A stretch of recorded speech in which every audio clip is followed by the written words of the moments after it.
Hello everyone, welcome back to my YouTube channel. Guys, आज हमारा chemistry concept का day 14 हो गया है। 13 वीडियोस मैं ऑलरेडी अपलोड कर चुकी हूँ। आप चैनल की प्लेलिस्ट में जाइएगा और वहाँ पे केमिस्ट्री कंसेप्ट के नाम से मैंने प्लेलिस्ट क्रिएट करी हुई है। अगर आप अपना केमिस्ट्री का सिलेबस कंप्लीट करना चाहते हैं तो आप ये सारी वीडियोस को देख सकते हैं, और इन वीडियोस को कंप्लीट करने के बाद में आप एसएससी की प्रीवियस ईयर के पेपर्स जो हैं वो किसी भी पर्टिकुलर साइट से ऑनलाइन टेस्ट सीरीज़ परचेज़ करके, नहीं तो मार्केट से बुक्स परचेज़ करके आप वहाँ से क्वेश्चन पेपर्स को अटेम्प्ट कर सकते हैं, जिससे कि आपको आइडिया लग जाएगा कि आपकी प्रिपरेशन कितनी है। बट मेक श्योर करिएगा कि पहले आपका सिलेबस कंप्लीट होना चाहिए, उसके बाद ही आप क्वेश्चन पेपर्स को लगाइएगा। आज हमारा जो टॉपिक है वो है compounds of daily use. Daily use में हम केमिस्ट्री के बहुत सारे कंपाउंड्स को यूज़ करते हैं, जिसमें से बहुत सारे ऐसे होते हैं जिसका आपको साइंटिफिक नेम पता होता है, और बहुत सारे ऐसे कंपाउंड होते हैं जिसका कि आपको नॉर्मल नेम पता होता है और हम उसको साइंटिफिक नेम से नहीं जानते हैं। सो आज कुछ ऐसे ही कंपाउंड्स हम लोग पढ़ेंगे, जिसमें फ़र्स्ट स्टार्ट होता है ब्लू विट्रॉल, जिसको कि नीला तोता हिंदी में कहा जाता है। देखिए, एसएससी में या जो भी आप कॉम्पिटिटिव एग्ज़ाम की प्रिपरेशन कर रहे हैं, वहाँ पे मैक्स टू मैक्स आपसे जो भी टाइप का क्वेश्चन बन सकता है इससे रिलेटेड वो मैंने यहाँ पे लिख दिए हैं।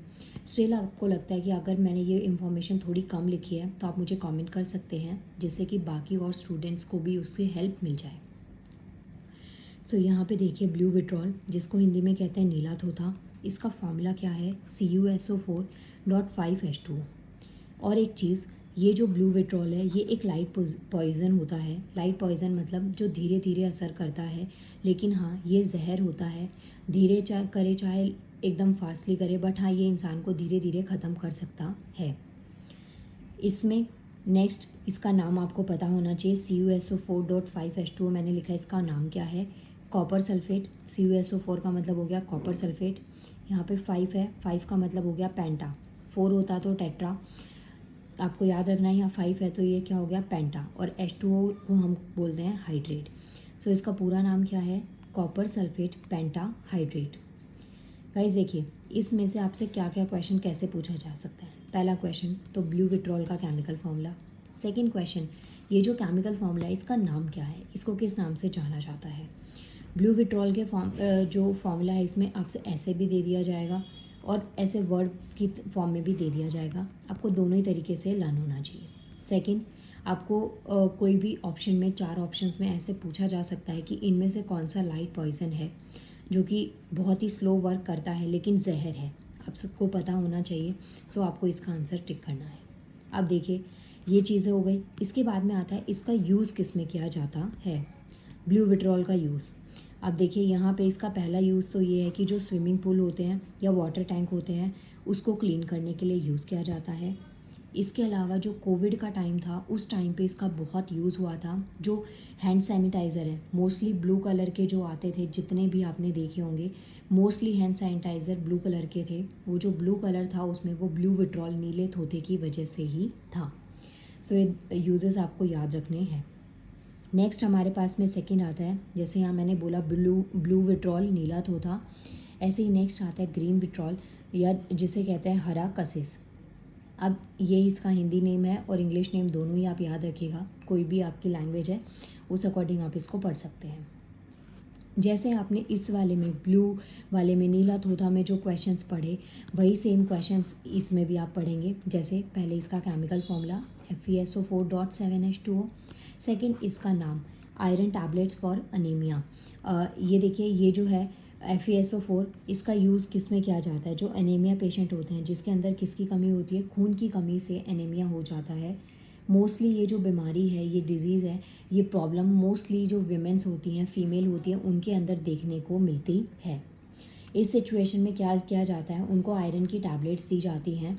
आयरन की टैबलेट्स में इसका यूज़ किया जाता है हरा कसिस का।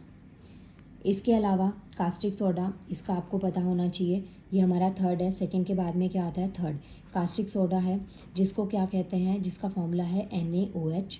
इसका यूज़ किस में किया जाता है? NaOH। इसका नाम आपको मुझे बताना है। Na का मतलब सोडियम हो गया और OH का मतलब हो गया हाइड्रोक्साइड। ये हो गया सोडियम हाइड्रोक्साइड। कास्टिक सोडा का यूज़ किस में किया जाता है गाइस? डी पेंटिंग या डी रस्टिंग में। जैसे कि सोप तो समझ गए आप, जो साबुन होता है उसको बनाने में, इसके अलावा कहीं पे पेंट लग जाए या रस्ट जो जंग लग जाती है लोहे पे, उसको हटाने के लिए भी इसका यूज़ किया जाता है। आई होप ये तीनों आपको अच्छे से समझ में आ गए होंगे। इसके बाद में नेक्स्ट नंबर 4 इज़, ये देखिए यहाँ पे मैंने एक नोट में भी लिख दिया है, ये आपको याद होना चाहिए। ऑक्सैलिक एसिड जो है पाउडर यूज़ किया जाता है यहाँ पे। जैसे मैंने आपको बताया डी रस्टिंग, डी रस्टिंग का मतलब जो जंग लग जाती है चीज़ों पे, जो जंग लगी होती है लोहे पे, तो वो जंग को हटाने के लिए हम किसका यूज़ करें, NaOH का। लेकिन अगर क्वेश्चन आ जाए कि जो कपड़ों पे जंग लगती है, अब आप में से कुछ को तो आइडिया हो गया होगा मैं क्या बोल रही हूँ, लेकिन कुछ सोच रहे होंगे कि ये क्या होता है, कपड़ों पे जंग कैसे लग सकती है। सो देखिए, कपड़ों पे लाइक आपने किसी वायर के ऊपर, किसी तार के ऊपर कपड़े डाले, और मान लीजिए वो जो तार है वो लोहे की थी जिस पे ऑलरेडी जंग लगा हुआ था। गीले कपड़े उस पे लगने से वो जो जंग है वो उसमें चिपक जाती है। सो क्वेश्चन आ जाए कि जो कपड़े होते हैं उनमें जंग का निशान हटाने के लिए किस पाउडर का या किस चीज़ का यूज़ किया जाता है। सो वो होता है ऑक्सैलिक एसिड पाउडर। इसका यूज़ कपड़ों पर जंग के निशान हटाने के लिए किया जाता है। नंबर 4 इज़ कास्टिक पोटाश, जिसका फॉर्मूला क्या होता है, KOH। ये भी काफ़ी ज़्यादा इंपॉर्टेंट है। इसका यूज़ भी NaOH की तरह ही किया जाता है सोप साबुन बनाने में, डी पेंटिंग में, डी रस्टिंग में। पेंट या जंग को हटाने के लिए भी कास्टिक पोटाश का यूज़ किया जाता है। गाइज़, मैंने ये 4 डेली यूज़ के कंपाउंड्स आपको बताए हैं, जिसका यूज़ और केमिकल फॉर्मूला भी बता दिया है। इसके बाद में नेक्स्ट पार्ट में हम इसमें पोटाश पढ़ेंगे। ये मैंने अभी इसलिए रिकॉर्ड नहीं किया क्योंकि ये काफ़ी बड़ा टॉपिक है। पोटाश में बहुत सारे टाइप के क्रैकर्स और बॉम्ब वगैरह मैं आपको पढ़ाऊँगी। सो इसलिए आपको ये नेक्स्ट वीडियो में इसका कंप्लीट मिलेगा। नाउ मिलते हैं नेक्स्ट वीडियो में। Thank you so much. इसके अलावा आप मुझे इंस्टाग्राम पर फॉलो कर सकते हैं, जिसका लिंक मैं इस वीडियो के डिस्क्रिप्शन में दे दूँगी। Thank you.